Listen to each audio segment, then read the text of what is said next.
Vou falar sobre o livro de Zacarias, capítulo 8. Ele fala sobre as bênçãos prometidas. Mas no começo do livro, no capítulo 1, ele fala sobre o arrependimento. Fica claro aqui nessa passagem da Bíblia que para alcançar as bênçãos nós temos que ter um arrependimento. É quando a gente para pensar e avaliar as situações, as circunstâncias, o nosso comportamento, as nossas atitudes. Parar para pensar no que deu errado e por que deu errado. E é lógico tentar corrigir. Nesse capítulo, Deus queria motivar o povo a uma mudança de comportamento e de atitude. Ele queria ajudar o povo a se reerguer, que agora era um tempo de paz, um tempo de restauração. Eles estavam vivendo um tempo de aprendizado, de reflexão para eles. Esse capítulo ele fala sobre a saída do povo judeu da Babilônia e o retorno a Jerusalém, o retorno às promessas de Deus. Mas para isso teria que haver um arrependimento do povo por terem andado nos maus caminhos. Zacarias era um profeta do Antigo Testamento. Ele falava sobre o período pós-exílio, pós-cativeiro babilônico.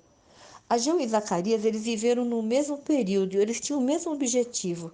E eles voltaram juntos para Jerusalém, junto com o primeiro retorno do povo para a sua terra.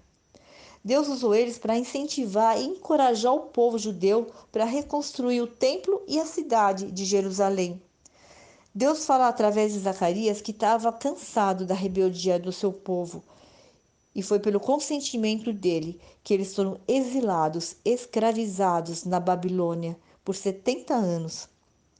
Esse povo que era tão temido entre as nações, ele ficou sem terra, sem templo, sem rei, sem nada. Eles perderam tudo. Mas agora Deus queria libertar eles, para que eles pudessem voltar a reconstruir suas vidas, o templo, a sua fé e a palavra de Deus no coração deles.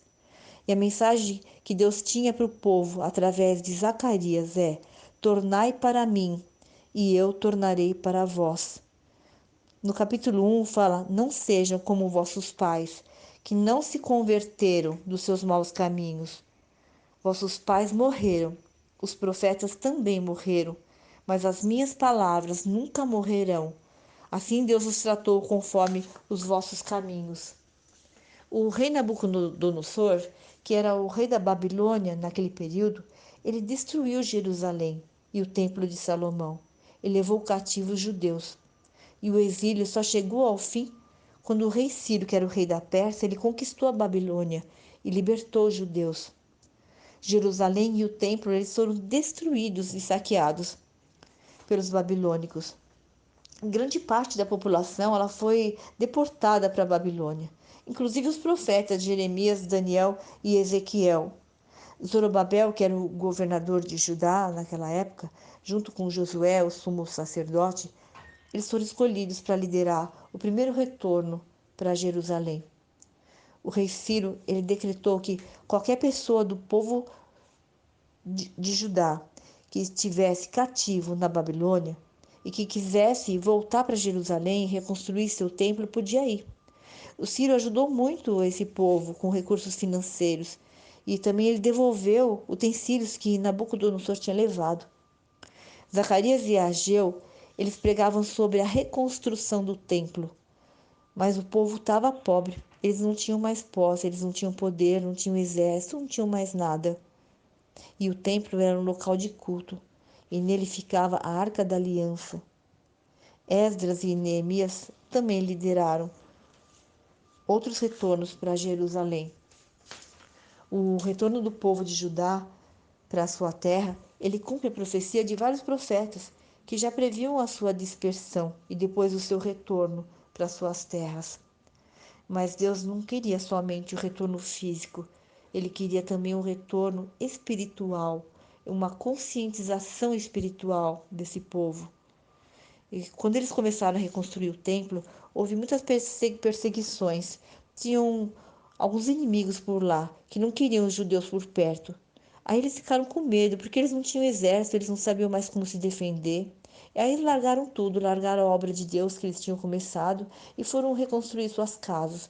Aí cuidavam somente dos seus interesses. Então Zacarias lembra a eles que eles tinham um Deus que era o Deus dos exércitos.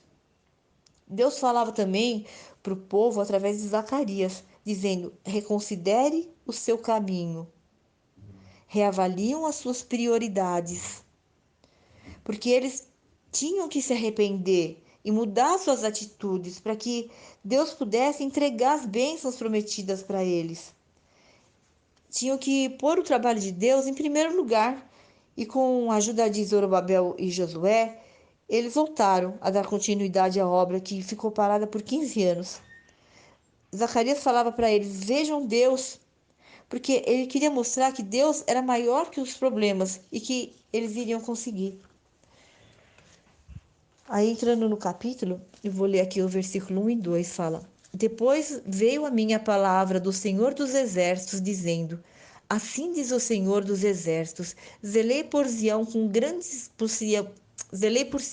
grande zelo e com grande indignação zelei por ela. Então, Deus queria dizer que ele cuidou e protegeu muito do seu povo, mas eles não deram importância para Deus, não paravam de cometer pecados. Deus fala aqui sobre a indignação que sentia pelo seu povo.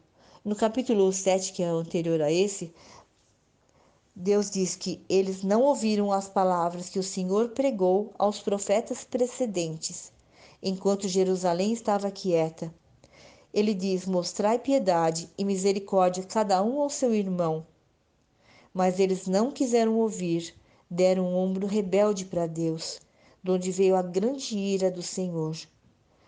Deus diz que ele clamou para o seu povo e eles não ouviram. Assim, também eles clamarão, mas eu não os ouvirei.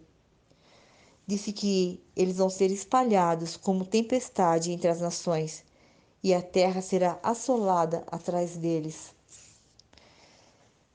E Deus estava avisando, né, da grande ira. O versículo 3. Assim diz o Senhor: voltarei para Sião e habitarei no meio de Jerusalém, e Jerusalém chamar-se-á cidade de verdade, e o monte do Senhor dos Exércitos, monte de santidade. Então agora Deus estava voltando à sua habitação em Jerusalém, que era tão temida, mas estava assolada, estava derrotada, envergonhada, porque eles foram infiel. Deus faz promessas para Jerusalém, que ela iria voltar a ser santa, maravilhosa, com a glória de Deus. Quando o povo chegou lá em Jerusalém, eles viram somente ruínas e pouco material para reconstruir o templo, que não mais teria a glória de Salomão. E os muros, então, que não tinham mais, né? Eles só foram levantados muitos anos depois por Neemias. Mas Deus falou: eu voltarei ao meu monte, eu estarei com vocês. Ele queria incentivar o povo, dizendo que a reforma era real, que ela vai acontecer, ela vai ser concluída, porque o templo é a habitação do Senhor e ele quer viver ali, no meio do seu povo. Então ele vai restaurar moralmente e espiritualmente o seu povo. E ele vai viver no meio do seu povo. E se ele vai viver no meio, ele vai fazer uma santificação ali. Ele vai fazer uma limpeza nas coisas erradas. Ele tira e muda as coisas que não estão agradando a ele. E quando o amor e o Espírito de Deus está em nós, nós permanecemos na presença dele e servimos a ele com vontade e com amor. O versículo 4 a 6. Assim diz o Senhor dos Exércitos: ainda nas praças de Jerusalém habitarão velhos e velhas, levando cada um na mão o seu bordão por causa da sua muita idade. E as ruas da cidade se encherão de meninos e meninas que nelas brincarão. Assim diz o Senhor dos Exércitos: se isso for maravilhoso aos olhos do resto deste povo naqueles dias, será também maravilhoso aos meus olhos? Diz o Senhor dos Exércitos. Ele mostra que Jerusalém, que era uma cidade destruída e assolada, agora será de paz e de alegria, de bênção, de proteção e da graça de Deus. Ele quer dizer que haverá um tempo de reconstrução.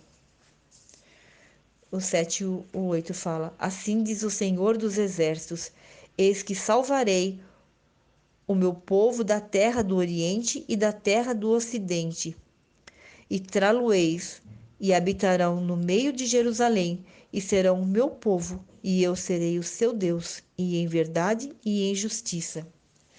É que Deus promete trazer todo o povo que foi espalhado de volta para Jerusalém, mesmo aqueles que estão dispersos. Ele promete não pesar mais a mão sobre o povo.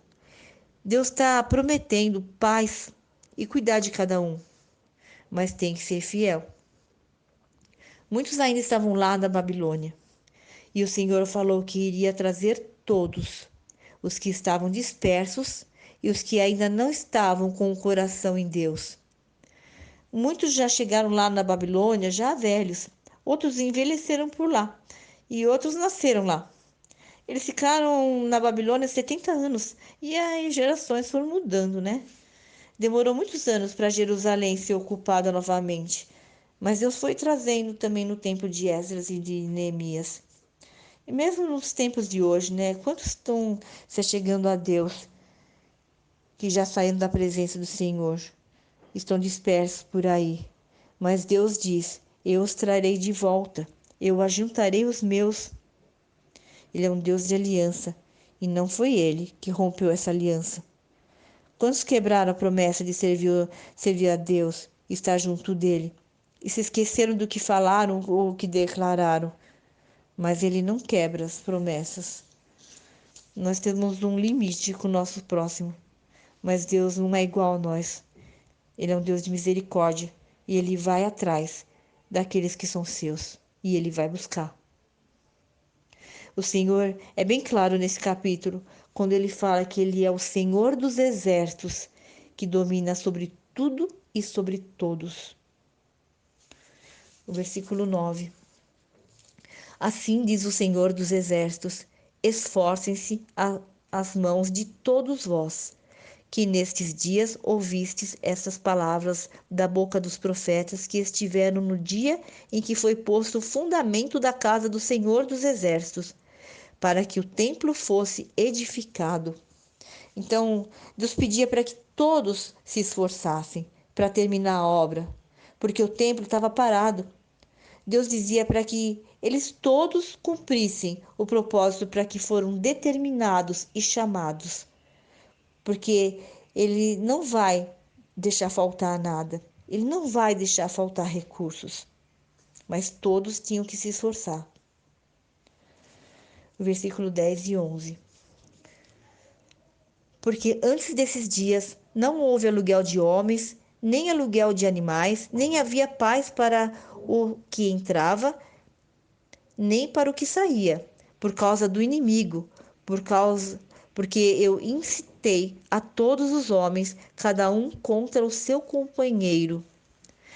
Mas agora não serei para com o resto deste povo, como nos primeiros dias, diz o Senhor dos Exércitos. Deus diz que antes ele mesmo provocou os homens uns contra os outros, mas que agora com o resto deste povo que ficou, ele não mais pesaria a sua mão, mas eles tinham que se esforçar mais. E por causa de tanta abominação e pecado que o povo fazia, eles eram como um saco furado, eles não prosperavam. Eles não tinham lucro, nem com homens, nem com animais. E Ageu também explica essa passagem, dizendo: semeais muito e colheis pouco. Versículo 12: porque a semente prosperará, a vide dará o seu fruto, e a terra dará a sua novidade, e os céus darão o seu orvalho, e farei com que o resto deste povo herde tudo isso. Então eles estavam vivendo um tempo de angústia, de escassez. Mas Deus estava vendo que o povo já estava se posicionando para buscar o arrependimento verdadeiro. Então ele levanta um profeta para falar sobre a restauração. Deus conhece quando as nossas forças estão enfraquecendo, quando nós estamos passando por angústia, por privações, por lutas, por dificuldades. por adversidades. Aí ele vem com uma palavra de conforto, avisando que essa situação vai mudar, que o controle está nas suas mãos, que ele não deixa de ver nenhuma lágrima e que haverá restauração, haverá mudança, que haverá paz, porque ele está semeando uma semente de paz. O povo estava com medo, dominado pela angústia, e quando nós estamos com medo, as preocupações, né, vêm à tona. A gente só enxerga as dificuldades. Mas Deus, ele quer falar que a videira, ela dará o seu fruto. Ela vai produzir fruto. Ele vai dar paz no seu coração. E ele vai mudar tudo isso. O versículo 13. E há de acontecer, ó casa de Judá, ó casa de Israel, que assim como foste uma maldição entre as nações, assim vos salvarei e sereis uma bênção. Não temais, esforcem-se as vossas mãos. Então, Deus sabe que o povo se sente frustrado, envergonhado. Eles foram considerados uma maldição entre as nações. Mas ele quer animar o seu povo, dizendo: Eu vos salvarei e sereis bênção. Não temais. Se levanta, não desanima. Empenha suas mãos para a obra. Não deixe de acreditar e nem de confiar. Olha para aquilo que está nas suas mãos com alegria e com gratidão, mesmo que seja pouco ainda. Mas crê que Deus vai fazer o muito. O pequeno, Deus torna grande quando Ele quer. Deus quer ver gratidão. Continua semeando com a ferramenta que Deus colocou nas suas mãos. É por isso que Ele te levantou, porque Ele quer ver o seu trabalhar. Por isso que Ele te deu uma ferramenta. Ele quer ver você usar. E foi dessa maneira que o povo se encheu de esperança. E viram que não estavam sozinhos, não estavam abandonados. Versículo 14 e 15. Porque assim diz o Senhor dos Exércitos, assim como pensei em fazer mal, quando vossos pais me provocaram a ira, diz o Senhor dos Exércitos, e não me arrependi. Assim pensei de novo em fazer bem a Jerusalém e à casa de Judá nestes dias. Não temais. Ele pede para que o povo não tenha medo. Ele insiste em falar em várias passagens: não tenha medo, não tenha medo, eu estarei com vocês. Porque daqui em diante ele só vai ajudar o povo a se reerguer. O versículo 16 e 17 fala: Eis as coisas que deveis fazer. Falai verdade, cada um com o seu companheiro. Executai juízo de verdade e de paz nas vossas portas. E nenhum de vós pensei mal no seu coração contra o seu companheiro. Nem ame o juramento falso, porque a todas essas coisas eu aborreço, diz o Senhor. Então ele pede para que o povo não seja desonesto, sejam verdadeiros com Deus e com as pessoas ao seu redor. Que o nosso amor com o próximo seja verdadeiro. Versículo 18 e 19. E a palavra do Senhor dos Exércitos veio a mim, dizendo: Assim diz o Senhor dos Exércitos: o jejum do 4º mês, o jejum do 5º e o jejum do 7º e o jejum do 10º mês será para a casa de Judá gozo e alegria e festividades solenes. Amai, pois, a verdade e a paz. A palavra sobre o jejum, ela começa no capítulo anterior, que é o capítulo 7. Eles, eles queriam dizer para o Senhor se já estava na hora de parar de jejuar, porque eles já estavam reconstruindo o templo e tudo já estava voltando ao normal. Mas Deus queria dizer que todo esse tempo que eles estavam fazendo o jejum, eles estavam agindo como uma religiosidade. Eles buscavam o Senhor somente por causa da dureza do cativeiro e das privações. Eles não estavam fazendo jejum de coração. Deus reprova o jejum que eles estavam fazendo, como também reprova aquele que se achega a ele somente por hábito ou por costume. O jejum não vai deixar de existir, mas antes, o que para eles era um peso, agora vai se transformar em alegria, em motivo de festa, de avivamento espiritual. Deus faz uma nova aliança com eles, mas tem que deixar a religiosidade de lado e servir a Deus com o coração. No versículo 20 a 23, que são os últimos, assim diz o Senhor dos Exércitos: ainda sucederá que virão povos e habitantes de muitas cidades, e os habitantes de uma cidade irão a outra, dizendo: vamos depressa suplicar o favor do Senhor e buscar o Senhor dos Exércitos. Eu também irei.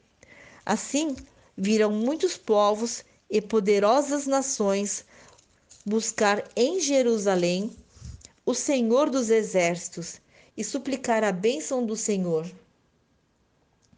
Assim, diz o Senhor dos Exércitos, naquele dia sucederá que pegarão 10 homens de todas as línguas das nações. Pegarão sim, na orla do vestido de um judeu, dizendo: iremos convosco, porque temos ouvido que Deus está convosco. E que o capítulo chegou ao fim. E aqui Zacarias, ele já está anunciando a chegada de Jesus. Ele está falando que nós agarraremos nas suas vestes para viver com ele. E ele acertou, né? Ele quer dizer que todas as nações vão ter direito à presença de Deus. E aqui acontece realmente, né? Quantos vão até lá em Jerusalém clamar pela presença de Deus e pela sua graça, pela sua glória? São povos de todos os lados e todo mundo. E como nós também falamos, iremos com o Senhor Jesus, porque nós sabemos que Deus está convosco. Ageu também fala sobre a vinda de Jesus no capítulo 2. Ele diz: porque assim diz o Senhor dos Exércitos, ainda uma vez, daqui a pouco, eu farei tremer os céus e a terra, e o mar e a terra seca, e farei tremer todas as nações, e virá o desejado de todas as nações, e encherei esta casa de glória. Assim diz o Senhor dos Exércitos. Então, a mensagem que Ageu traz é: tornem Deus prioridade. A mensagem que Zacarias traz é: se voltem para Deus, e Ele se voltará para nós, e nos fará vencer e prosperar. Quando Deus usa a expressão Senhor dos Exércitos, Ele quer dizer que Ele prevaleceu sobre muitas batalhas poderosas, muitas vezes, sem que o povo tivesse que lutar. Na palavra que eu trouxe anteriormente, Josafá ganhou a guerra enquanto seu povo louvava. Deus criou uma estratégia e fez eles ganharem sem ter que lutar. Não era o exército em si que era forte e poderoso, mas era Deus que fazia eles vencerem. Tudo está sob o controle e o domínio de Deus. Ele que conquista para o povo. Ele domina sobre todas as circunstâncias. Os judeus, eles eram um povo muito temido pelas nações, mas era Deus que fazia eles vencerem as batalhas. Como Eliseu e Elias viram o exército de Deus, e Eliseu falou: o que está conosco é muito mais poderoso do que eles. Gideão também ele venceu e prevaleceu somente com os 300 homens. Jericó tinha muralhas com pedras enormes e Deus fez cair tudo. Deus parou o sol e também abriu o mar. E quando não tem saída nem solução, Deus cria uma, se for os seus planos e o seu propósito. Mesmo diante de muitas privações, aquele que conhece a palavra de Deus e as suas promessas tem força para continuar e nunca desistir. As coisas más que acontecem, que é o exemplo do exílio da Babilônia, não foi a mão de Deus que conduziu, mas foi o seu propósito. Ele permite as coisas acontecerem para a correção do seu povo. Ele queria disciplinar e ensinar o povo a dar valor às coisas, a se reeducar para poder alcançar as bênçãos e a reconstrução. Deus, através das visões que Zacarias teve, deixou uma mensagem para Zorobabel. E eu creio que serve para todos nós, dizendo que eles iriam conseguir. E Zacarias, ele deixou a mensagem que a salvação é para todos. E Deus quer abençoar a todos. Se nós nos voltarmos para Deus com o coração, Ele se voltará para nós. E nós seremos prósperos no que fizermos, o que tivermos que enfrentar.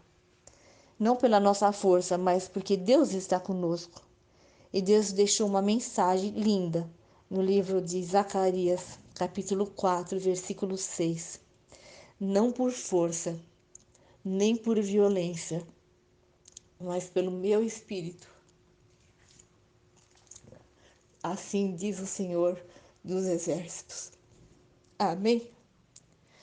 Agradeço a essa oportunidade e eu espero que essa mensagem tenha alcançado o propósito que Deus determinou. Em nome de Jesus. Glória a Deus. Um beijo a todos. Vão com Deus. Amém.